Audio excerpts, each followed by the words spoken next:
welcome to this very special conversation we are having today with a former minister in the union government and also a former MP of South Mumbai. We have with us today Milind.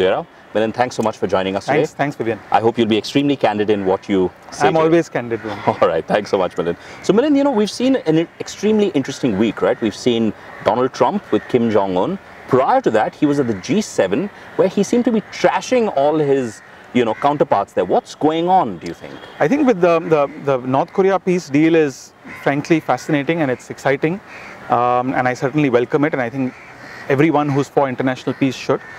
With regards to what happened with G7 and the controversy between Trump and Prime Minister Trudeau is really about trade. And मैं मानता हूँ कि अंतर्राष्ट्रीय व्यापार जो है, international trade, ये स्वाभाविक है कि अंतर्राष्ट्रीय व्यापार का राजनीतिकरण किया जाता है। चाहे ट्रंप हो, चाहे नरेंद्र मोदी हो, बहुत से उनके जो वोटर्स हैं, मतदाता हैं, जिन्होंने 2014 में, 2016 में उनको वोट किया, वे चाहते हैं कि उन्हें रोज़गार मिले. And trade is directly linked to employment. So I think it's impossible to depoliticize trade in the world today. Right, but a lot of what Trump is talking about seems to be extremely protectionist. Are you saying then that globalization is sort of dead or dying? I think globalization is here to stay. It's on autopilot. Nobody can reverse the effects of globalization today. Globalization doesn't only mean the movement of goods and services, it also means the movement of ideas. And with social media, with the internet, nobody can stop it.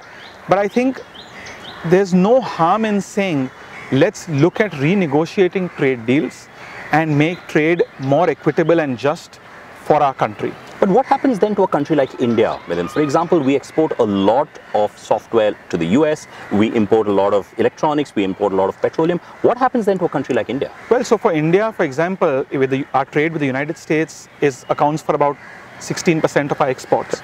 And we have a current account surplus, in the sense we export more goods and services to the United States than we import from the United States.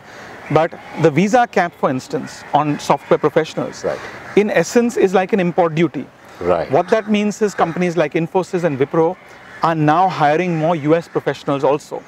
For us, in terms of our relationship with China, we have a current account deficit with China, which means we import more goods and services from China than we export to China. Now, should we impose an import duty on electronics that are coming in from China? Will that make digitization in India, teledensity in India more expensive? That is something that the government has to look at. Right. So, ऐसे लग रहा है कि आप एक हाथ से दे रहे हो, दूसरे हाथ से ले रहे हो, क्योंकि आप जॉब्स दे रहे हो और इन्फ्लेशन, महंगाई बढ़ रही है. बिल्कुल, आपने बिल्कुल सही कहा कि ट्रेड जो है, अंतर्राष्ट्रीय व्यापार के दो तरह के इफेक्ट्स होते हैं. एक, यदि आप ज़्यादा इंपोर्ट्स कर रहे हैं दूसरे देशों से, खास करके गुड्स, इसका साफ मतलब है कि आप रोज़गार उस देश में फैला रहे हैं जहाँ से आप उनकी गुड्स इंपोर्ट कर रहे हैं. लेकिन उसका इन्फ्लेशनरी प्रेशर भी हो सकता है आपकी अर्थव्यवस्था पे.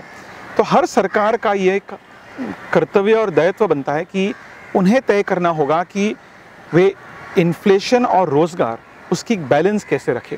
That is what America, I think, is seeking out to do. That's what India must do with its trade partners. So it's a very fine tightrope you're walking.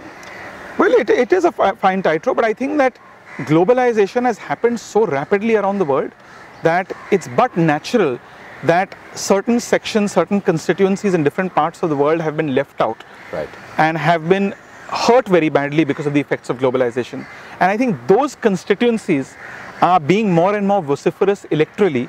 And that's why what you're seeing in the G7 summit manifested itself politically. Okay, got it. See, talking about constituencies, coming to, let's say, Delhi, for example, we've seen what's happening there. The chief minister is on dharna in the LG's house.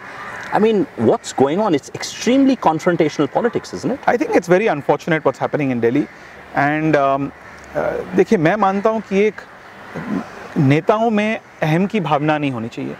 जब किसी नेता को जनता ने मुख्यमंत्री के पद पर बिठाया, प्रधानमंत्री के पद पर बिठाया, तो उन्हें अपना राजनीति, अपना पार्टी की जो अफिलिएशंस है, उन्हें भूलना चाहिए. पार्टी के आधार पर भेदभाव नहीं करना चाहिए. साथ में मिलकर जनता के लिए, जनता के हित में जो भी डेवलपमेंट कर सकते हैं, उस पर उन्हें फोकस करना चाहिए. I can give you few examples about Delhi. Sheila Dikshit was a Congress chief minister for 15 years. That's a very good point. Atal Bihari Vajpayee was a BJP prime minister when Sheila Dikshit was chief minister. But they still worked together and implemented the metro. Dr. Manmohan Singh was a Congress prime minister. When Arvind Kejriwal, as a AAP chief minister first got elected, Yeah. they still worked together, there were never problems. So this is largely ego politics. It's unfortunate. People are letting their political affiliations come in the way of development. It's happening not just in Delhi, Vivin, it's happening even in Mumbai and Maharashtra today, where in fact Mumbai and Maharashtra is even more severe than Delhi, because in Mumbai and Maharashtra, Shiv Sena and BJP are alliance partners.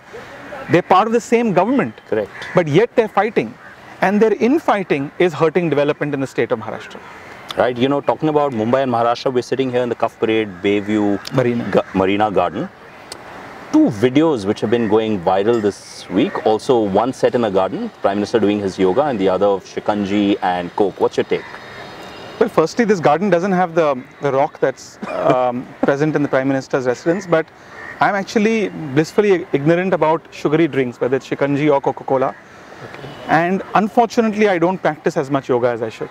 Okay, you wish you could do a little bit more I wish yoga? I could do much more yoga, yes. Okay, all right. Thanks so much for joining us, sir. Thanks so much.